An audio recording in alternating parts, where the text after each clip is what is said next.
Hello, and welcome to From Glory to Glory Ministries with Tina Howard. Thank you for joining me again today. We're going to continue with our series about the Holy Spirit.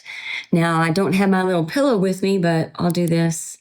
To remind you, if you haven't yet subscribed, if you've just found me, you can subscribe to my channel, and I would very much appreciate that. So please do that and like it and make a comment. I would appreciate that. I will definitely read and at least like it. Okay, love it that you took the time to respond back to me. I appreciate that very much. So last week we started this series and we talked about how the Holy Spirit was in the Old Testament. He was in the beginning, right? Because he's a part of the Godhead. So we looked at Genesis, we looked at how Holy Spirit was in the earth and it was operating, but it was a different kind of operation than it was in the New Testament. So you can go back and listen to that. Today, what I want to talk about is how what Jesus had to do with Holy Spirit, because Holy Spirit's a part of the Godhead. Jesus is a part of the Godhead, and they worked together. And I want to show you what the Bible has to say about that. Okay? So we're going to begin in Isaiah 11, we'll start with verse 1. And I'm reading now the New King James. There shall come forth a rod. Now this rod is capitalized from the stem of Jesse, and a branch, capitalized, shall grow out of his roots. So we know this is Jesus. They're talking about Jesus here. The Spirit, this is a capital S, the Spirit, so that means the Godhead Spirit of the Lord shall rest upon him, capital H, Jesus. The Spirit, again capitalized, of wisdom and understanding, the Spirit of counsel and might, the Spirit, again capitalized, of knowledge and of the fear of the Lord. So here it's talking about what is going to happen with Jesus, that he is the rod from the stem of Jesse, he's the branch, and upon him, Holy Spirit is going to rest upon him and work through him, okay? Now let's continue. Let's look in Isaiah chapter 61, verse 1. What does Isaiah? Now, what I read was that Isaiah references Holy Spirit more than any of the other prophets. I didn't know that until I read the little note down here in my Bible. That's very interesting. So here in Isaiah 61, verse 1, the Spirit of the Lord God is upon me, and Spirit and me are capitalized, because the Lord has anointed me to preach good tidings to the poor. He has sent me to heal the brokenhearted, to proclaim liberty to the captives, and the opening of the prison to those who are bound, to proclaim the acceptable year of the Lord. And then it goes on to talk about the day of vengeance of our God, to comfort all who mourn. Now, this scripture is also found in the New Testament. You know, the Old Testament was the promise of Jesus concealed. The New Testament is the promise of the Messiah revealed.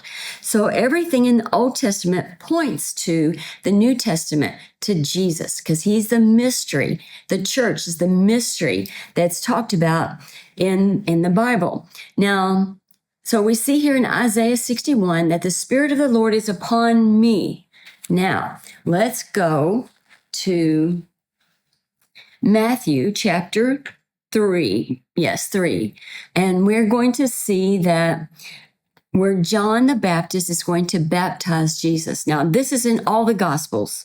Not everything that that Jesus did is in all of the Gospels. And actually, when you read John chapter 21, the last verse, I believe it's 25, it says that if you wrote everything that happened that Jesus did while he was on the earth in his ministry, all the books in the world could not contain what he did. So, but this thing, Jesus being baptized by John, is recorded in all of the Gospels. So I'm just going to read it here in John 3, verse 13. Okay, so it says, then Jesus came from Galilee to John at the Jordan to be baptized by him. And John tried to prevent him, saying, I need to be baptized by you, and are you coming to me? Can you imagine? Because John the Baptist knows who Jesus is. He knows he's the Messiah. He knows he's the Son of God. And yet, you want me to baptize you? But Jesus responds, permit it to be so now, for thus it is fitting for us to fulfill all righteousness. Then he allowed him. When he had been baptized, Jesus came up immediately from the water, and behold, the heavens were opened to him, and he saw the Spirit of God descending like a dove, alighting upon him. And suddenly a voice came from heaven saying, this is my beloved Son, in whom I am well pleased. So we see one thing, we see the whole Godhead, and we see it in all of the Gospels. We see that Holy Spirit descends like a dove. Now, like here is a simile, all right? It's not like the world uses like today.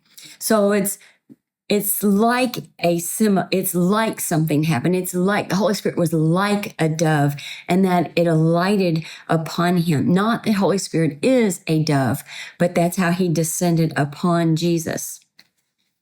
All right, now, so that's in all the Gospels where Jesus was baptized. Now I want to look at Luke 4:18. And remember, we just read in Isaiah chapter 61 about Holy Spirit. So let's look at Luke 4:18. And this is Jesus has gone into the synagogue and he is finding himself. Okay, so let's hear in verse 16. So he came to Nazareth where he had been brought up, and as his custom was, he went into the synagogue on the Sabbath day and stood up to read, and he was handed the book of the prophet Isaiah. And when he had opened the book, he found the place where it was written, the Spirit of the Lord is upon me, because he has anointed me to preach the gospel to the poor. He has sent me to heal the brokenhearted, to proclaim liberty to the captives and recovery of sight to the blind, to set at liberty those who are oppressed, to proclaim the acceptable year of the Lord. So we just read that in Isaiah 61, that Isaiah was basically prophesying that Holy Spirit was going to come upon Jesus. We saw where Jesus was baptized by John the Baptist, and the Spirit of God came upon him like a dove. Then Jesus goes into the synagogue and he finds the book of the scroll. It would have been a scroll that of Isaiah, and he read that. So he's telling them, this is who I am. That's what he's saying. The Spirit of the Lord is upon me. This is what I'm going to do. How is he going to do all this? Through the Spirit of God. That's how he's going to work the works that he's called to do, is by the Spirit of the living God. Jesus was a man, right? In Philippians chapter 2, it tells us in verse 5, let this mind be in you, which was also in Christ Jesus, who being in the form of God, did not consider it robbery to be equal with God, but made himself of no reputation, taking the form of a bondservant and coming in the likeness of men or mankind. And being found in appearance as a man, mankind, he humbled himself and became obedient to the point of death, even the death of the cross. So Jesus laid his deity down. He is a part of the Godhead. He laid that down, though, to walk as a man on the earth, as our example. So Holy Spirit came upon him so that he could do the works that God called him to do while he was here on the earth. He is our example. If Jesus needed Holy Spirit as a man, we too need Holy Spirit as humanity. We need Holy Spirit because Holy Spirit is going to work those things in and through us.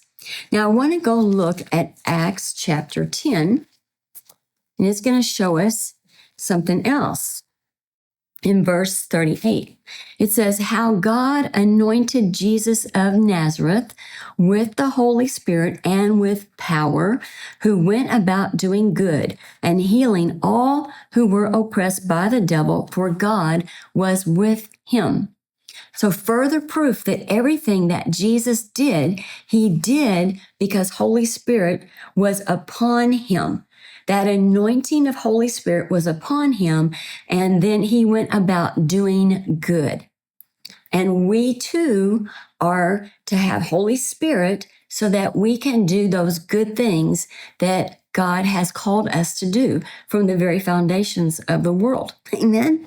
Now I want to read out of the Amplified Classic what Jesus had to say about Holy Spirit, because no one received the Holy Spirit in the Gospels because Jesus had not yet been glorified. He talked about Holy Spirit in John 14, 15, and 16 before he went to the cross. But that's what we're going to read about. But no one yet had been born again, and no one yet had received Holy Spirit, because those were things for the church. We were still in this other dispensation at the time of the Gospels.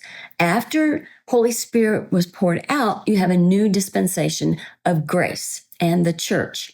So when we read in John chapter 14, we're going to read what Jesus said about Holy Spirit.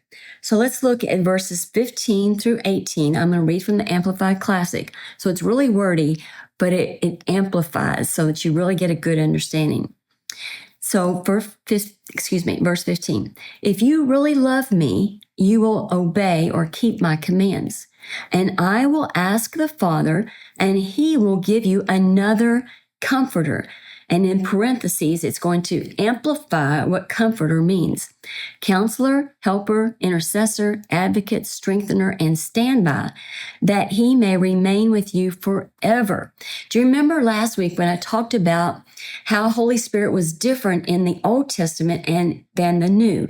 Because in the Old Testament, he would only come upon certain people, the prophet, the priest, the king. If there was a certain task like Bezalel to work in the temple, or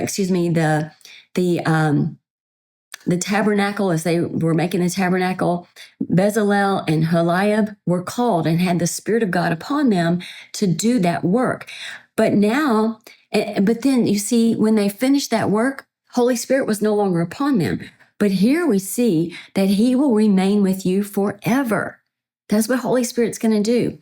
And then it says in that verse, another comforter. When you look at the Greek of the word another, it means one that is just like. Just like. So Jesus was telling them, I'm going to send someone to you who's just like me. He's going to think like me. He's going to act like me. He's going to speak like me. He's everything about him. His character is me. All right, I'm going to send you another comforter. And then these are what he's going to do. He's going to counsel you, help you, intercede on your behalf. He's going to be an advocate. He's going to strengthen you, and he's going to stand by you. The word comforter is the Greek word paraclete. Paraclete means the one that's called along beside to with a call or a purpose. That means that Holy Spirit is going to come right here with you, and he is going to do something for you. He's going to help you. That is the biggest thing, character trait that we need to know and recognize and allow in our lives, is for Holy Spirit to help us. We don't have to do any of this by ourselves. We have Holy Spirit. He's called along beside us to stay with us forever, to help us. Amen. This is what Jesus is telling them. And then it says in verse 17, the Spirit of truth, whom the world cannot receive because it does not see him or know and recognize him, but you know and recognize him, for he lives with you constantly and will be in you. Ooh, Holy Spirit's going to be in us. See? I will not leave you as orphans, comfortless, desolate, bereaved, forlorn, helpless. I will come back to you. Just think, They have walked with Jesus, the disciples here. They have walked with Jesus for 3.5 years. He has been their constant mentor. He has taught them, he has taken care of them, provided for them, been with them every minute, and now he's going to leave them. But he says, I'm going to send you another comforter, one just like me. He's not going to leave you. He's going to be with you. He's going to be in you, and he is going to help you. That's great news. That's what Holy Spirit is going to do, not only for the disciples, but for us. And then when you continue reading in verse 26, but the Comforter, Counselor, Helper, Intercessor, Advocate, Strengthener, Standby, the Holy Spirit, whom the Father will send in my name and my place. See, he's got to go to the Father to release Holy Spirit. And he will send in my place to represent me and act on my behalf. He will teach you all things, and he will cause you to recall, will remind you of, bring to your remembrance everything I have told you. See, this is what Holy Spirit does. He's our teacher, our helper. He reminds us, he guides us, he leads us. He's very, very important to us as a believer in Jesus. Now, chapter 15, verse 26, Jesus is continuing to tell them. He says, but when the Comforter, Counselor, Helper, Advocate, Intercessor, Strengthener, Standby comes, whom I will send to you from the Father, the Spirit of truth who comes, proceeds from the Father, he himself will testify regarding me. Holy Spirit will always point you to Jesus. Jesus is always going to point you to the Father. That's the hierarchy, if you will, of the Godhead. Now, in chapter 16, we're going to read verses 7 and 8. However, I am telling you nothing but the truth when I say it is profitable, good, expedient, advantageous for you that I go away. They didn't think that was the case. Jesus had been with them, remember? And now he says, I'm going to go away. Because if I do not go away, the Comforter, Counselor, Helper, Advocate, Intercessor, Strengthener, Standby will not come to you into close fellowship with you. But if I go away, I will send him to you to be in close fellowship with you. So he is in us, fellowshipping with us, if we are fellowshipping with him. And when he comes, he will convict and convince the world and bring demonstration to it about sin and about righteousness and about judgment. So verse 13 through 15. But when he, this is Holy Spirit, the Spirit of truth, the truth-giving Spirit comes, he will guide you into all truth, the whole full truth, for he will not speak his own message, his own authority, but he will tell you whatever he hears from the Father.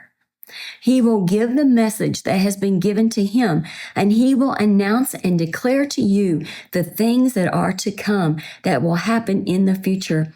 He will honor and glorify me, because he will take of, receive, draw upon what is mine, and will reveal, declare, disclose, transmit it to you. That's what Holy Spirit does.